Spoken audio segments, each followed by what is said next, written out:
গতকালে 3টা ঘটনা ঘটেছে, সেই ঘটনাগুলি আমি একে একে আপনার সামনে উল্লেখ করছি। কুয়েত ফেরত, দুবাই ফেরত দুজন বন্ধু গত পরশুদিন বাংলাদেশে এসেছিলেন। আসার পরে আপনারা জানেন তারা এয়ারপোর্ট থেকে নামার পরে উত্তরা পশ্চিম থানায় আপনার এক জায়গায় ওনারা এসেছিলেন। আসার পরে উনি অভিযোগ করছিলেন। ঘটনা ছিল যে বাদী রিপন মিয়া, উনি দুবাই থেকে কিছু গোল্ড নিয়ে এসেছিলেন, কিছু ল্যাপটপ নিয়ে এসেছিলেন, কিছু মোবাইল ফোন নিয়ে এসেছিলেন এবং কিছু ইলেকট্রনিক্স দ্রব্যাদি নিয়ে এসেছিলেন।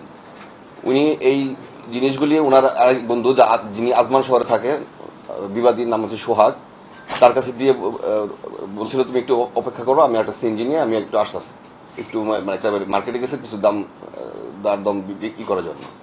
সেই ঘটনার পরিপ্রেক্ষিতে যখন তুমি ফিরে আসার পরে উনি দেখতে পায় যে ওই তার ব্যাগের ভিতরে, সোহাগের যে ব্যাগের ভিতরে যে মোবাইল ফোন এবং স্বর্ণালঙ্কার ছিল, সে ওটা চম্পট দিছে।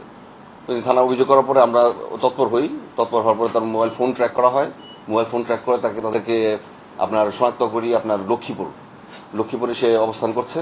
তখন আমরা ঊর্ধ্বতন কর্তৃপক্ষের সাথে আলোচনা করে আমাদের একটি টিম পাঠাই এবং ওইখানকার স্থানীয় থানা পুলিশের সহায়তায় আমরা তাদেরকে গ্রেপ্তার করতে সক্ষম হই এবং সম্পূর্ণ মালামাল যারা আছে মালামাল আপনারা সামনে নিয়ে এসেছি, আমরা মালামাল সহ একজন আসামিকে গ্রেপ্তার করতে সক্ষম হই। এই প্রথম ঘটনা ছিল এটা। দ্বিতীয় ঘটনা ছিল আপনার একজন ব্যবসায়িককে অপহরণ করা হয়েছিল।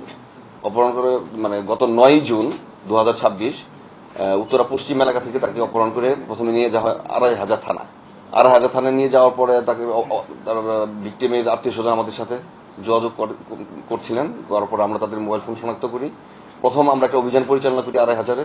তো সেখানে তারা স্কেপ করতে সক্ষম হয়, কিন্তু আমাদের টিম তৎপর থাকার কারণে গতকাল রাত্রে তাদেরকে দক্ষিণখান থানা থেকে আপনার ভিকটিমকে উদ্ধার করা হয় এবং 4 জন আসামিকে গ্রেপ্তার করা হয়। 4 জন তাদের স্বীকারোক্তিমূলক জবানবন্দি অনুযায়ী আসামিদের তার কাছ থেকে 25 লক্ষ টাকা উদ্ধার করা হয়েছে এবং এই সংক্রান্ত আরো 4 জন, মোট 5 জনকে গ্রেপ্তার করা হয়েছে। আরেকটি ঘটনা সেটা হচ্ছে উত্তরা আপনার এলাকায় আপনার মাদক সম্রাট, আপনারা জানেন যে আপনার মোহাম্মদ জামাল, তার বিরুদ্ধে 10টি মামলা রয়েছে, মাদকের মামলা রয়েছে উত্তরা বিভিন্ন থানায় এবং ঢাকার বিভিন্ন থানায় মামলা রয়েছে মাদক নিয়ে।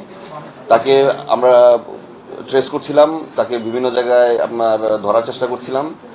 তো সাকসেসফুলি গতকালকে তাকে আমরা ট্রেস করতে সক্ষম হই এবং তার কাছ থেকে মোট 139 পিস ইয়াবসহ তাকে আটক করা হয়। আটক করে তাকে থানায় সুপর্দ করা হয়েছে, মামলা রুজু করা হয়েছে এবং আইনানুগ অন্যান্য ব্যবস্থা আপনার চলমান রয়েছে। সংক্ষেপে বিষয়গুলি এগুলি। আপনার এই 3টে বিষয়ের জন্য আপনাদের ডেকেছিলাম। আপনাদের সহযোগিতা কামনা করছি। উত্তরা এলাকার আইন শৃঙ্খলা এবং অন্যান্য আপনার পুলিশি সেবা কার্যক্রম বৃদ্ধি করার জন্য আমাদের পুলিশ, উত্তরা বিভাগের পুলিশ তথা ডিএমপির পুলিশ 24 ঘন্টা জেগে আছি। আপনাদের সহযোগিতা একান্ত কাম্য।